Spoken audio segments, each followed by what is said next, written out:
spunea cuvântul fățarnicilor și argumentează și biblic. Bine a prorocit Isaia despre voi când a zis.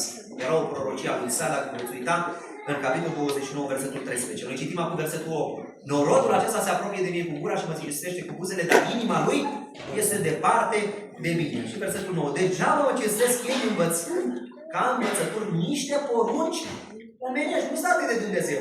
Le-au inventat. Și uimitor e că intră în contradicție cu poruncile lui Dumnezeu. Închidem paranteza aceasta, închidem și oarecum contextul larg. Haideți să revenim la contextul un pic mai restrâns acum. Discuția cu fariseii nu a mai continuat.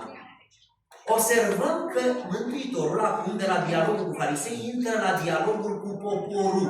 Versetul 10, prin citit. Iisus a chemat mulțimea la sine și a zis, ascultați și înțelegeți.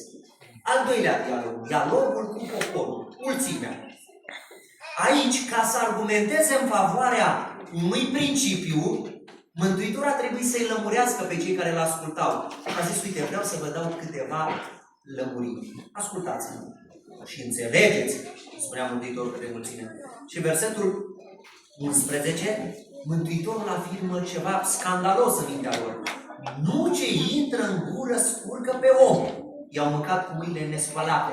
Și atunci mâncarea era necurată în perspectiva fariseilor. Și a zis, nu ce intră în gură scurcă pe om, ci ce iese din gură aceea scurcă pe om sau întinează.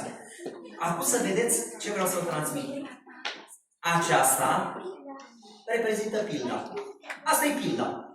Nu ce intră în gură scurcă pe om, ci ce iese din gură aceea scurcă pe om. E cea mai scurtă pildă, dacă vreți. Eu n-am găsit pildă mai scurtă până acum. E pildă, că au zis, deslușește-ne pilda aceasta. Acum vin lămuririle.